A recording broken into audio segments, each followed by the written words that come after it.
নমস্কার প্রিয় দর্শকবৃন্দ, মনের আলো চ্যানেলে আপনাদের সকলকে জানাই আন্তরিক স্বাগত। বন্ধুরা, কখনো কি গভীরভাবে ভেবে দেখেছ তোমার জীবনে যারা মা বাবা হয়ে এসেছেন তারা আসলে কে?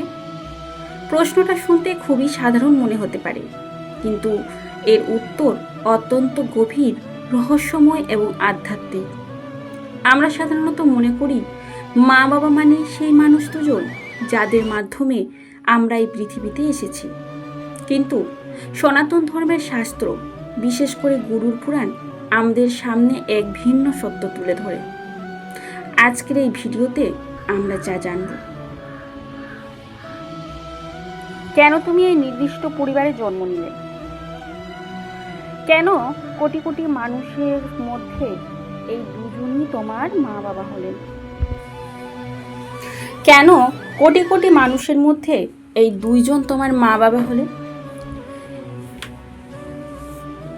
এটা কি শুধু একটি জৈবিক ঘটনা, নাকি এর পেছনে লুকিয়ে আছে বহু জন্মের কর্মের ফল?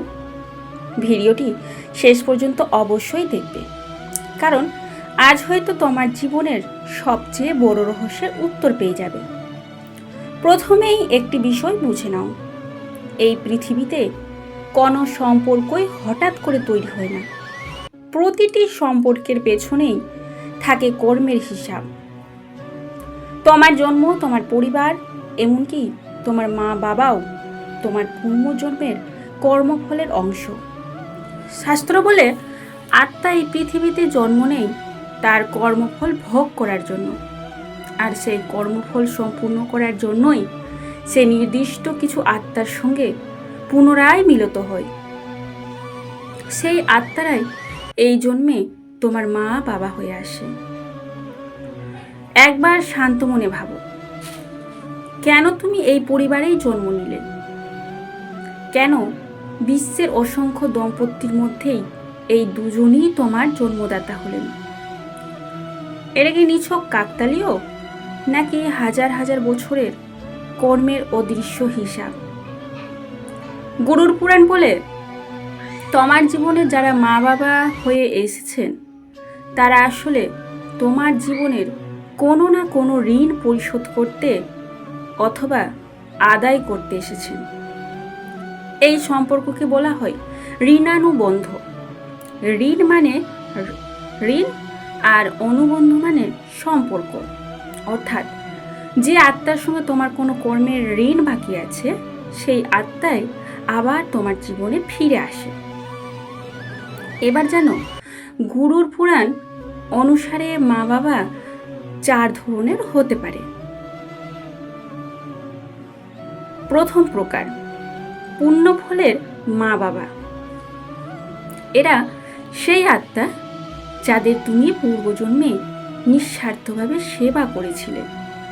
হয়তো কোনো অসহায় বৃদ্ধের সেবা করেছিলে, হয়তো পূর্বপুরুষদের প্রতি গভীর শ্রদ্ধা দেখিয়েছিলে।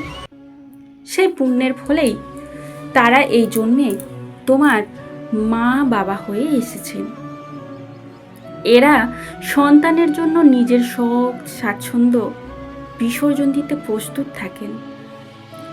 সন্তানের কষ্ট নিজের কষ্ট বলে মনে করেন। যদি তোমার মা বাবা তোমাকে নিঃস্বার্থ ভালোবাসেন, তবে বুঝবে পূর্বজন্মে তুমি তাদের জন্য কোনো মহান কাজ করেছিলে। দ্বিতীয় প্রকার, ঋণদাতা মা বাবা। এটি জীবনের একটি কঠিন সত্য।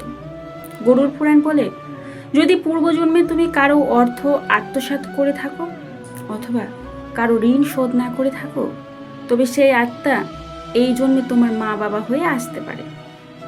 তুমি সারা জীবন পরিশ্রম করবে, অর্থ উপার্জন করবে, কিন্তু সেই অর্থের বড় অংশ তাদের চিকিৎসা, চাহিদা বা দায়িত্ব পালনে ব্যয় হবে। অনেক সময় ভালোবাসা বা কৃতজ্ঞতা না পেলেও তুমি তাদের জন্য সব কিছু করতে চাইবে, কারণ তোমার আত্মা অবচেতনভাবে সেই পুরনো ঋণ শোধ করছে। তৃতীয় প্রকার, শত্রুরূপে জন্ম নেওয়া মা বাবা। গরুড় পুরাণের সবচেয়ে বেদনাদায়ক অধ্যায় এটি।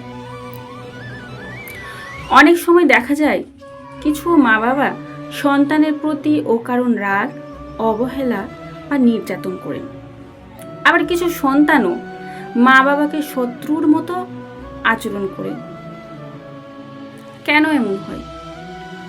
শাস্ত্র বলে, যদি পূর্বজন্মে কারো সঙ্গে গভীর শত্রুতা থেকে থাকে, যদি কাউকে প্রচণ্ড কষ্ট দিয়ে থাকো, তবে সেই আত্মা এই জন্মে তোমার মা বাবা হয়ে ফিরে আসতে পারে।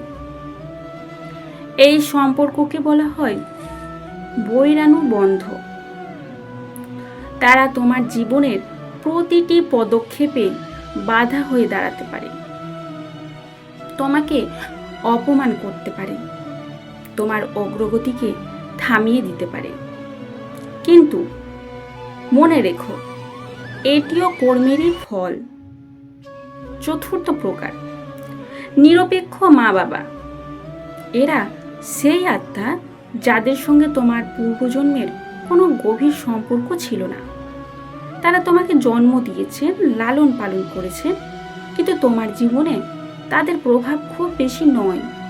না তারা তোমার সাফল্যে খুব আনন্দিত হন, না ব্যর্থতায় খুব কষ্ট পান। কারণ পূর্বজন্মে তোমাদের মধ্যে কর্মের আদান প্রদান ছিল খুবই সীমিত। বন্ধুরা, গুরুর পুরাণ শুধু বর্তমান জন্মের কথা বলে না, এটি পূর্বপুরুষদের ঋণের কথাও বলে থাকে। তোমার শরীরের প্রতিটি রক্তকণিকা তোমার পূর্বপুরুষদের উপহার। তুমি চাইলে সম্পত্তি ত্যাগ করতে পারো, কিন্তু নিজের শরীর থেকে কি কখনো মা বাবার অংশ আলাদা করতে পারবে? কখনোই না। এই কারণেই সনাতন ধর্মে শ্রাদ্ধ, তর্পণ এবং পূর্বপুরুষদের স্মরণ এতটাই গুরুত্বপূর্ণ। এখন প্রশ্ন হলো, যদি মা বাবার সঙ্গে সম্পর্ক ভালো না হয়, তাহলে কি করবে? গুরুর পুরাণ 3টি উপায় বলে। প্রথমত, গ্রহণ করো, স্বীকার করো যে এটাই তোমার কর্মফলের অংশ।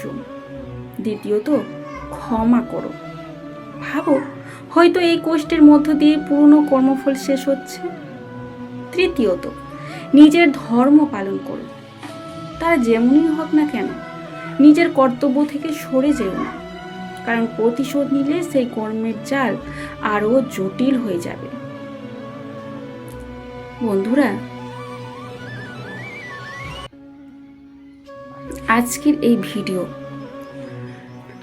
ভিডিও থেকে সবচেয়ে বড় শিক্ষাটা কি?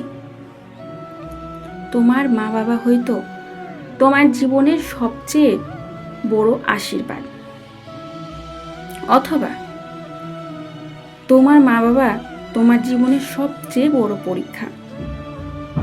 কিন্তু যাই হোক না কেন, তারাই সেই দ্বার যার মাধ্যমে তুমি এই পৃথিবীর আলো দেখেছ।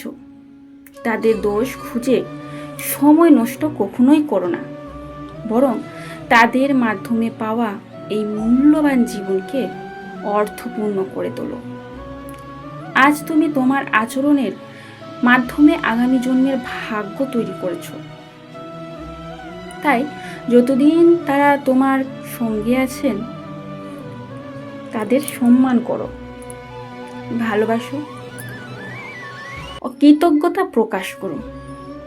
কারণ তারা শুধু তোমার জন্মদাতা নন, তারা তোমার আত্মার দীর্ঘ যাত্রার সহযাত্রী। শাস্ত্র বলে, মাতৃদেবভব পিতৃদেবভব, অর্থাৎ মাকে দেবতার মতো সম্মান করো, বাবাকেও দেবতার মতন সম্মান করো। তবে সম্মান মানে অন্যায় মেনে নেওয়া নয়। সম্মান মানে নিজের কর্তব্য পালন করা এবং নিজের মর্যাদা বজায় রাখা। বন্ধুরা, তোমার মা বাবার সঙ্গে সম্পর্ক কেমন? তুমি কি কখনো তাদের মধ্যে কোনো কর্মফলের ইঙ্গিত অনুভব করেছ? কমেন্টে অবশ্যই জানাও। আর যদি ভিডিওটি তোমার হৃদয় স্পর্শ করে থাকে, তাহলে কমেন্টে লেখো জয় শ্রীকৃষ্ণ, রাধে রাধে।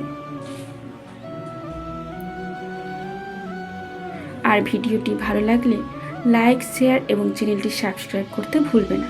সকলেই ভালো থেকো, সুস্থ থেকো। আবার দেখা হবে পরবর্তী ভিডিওতে।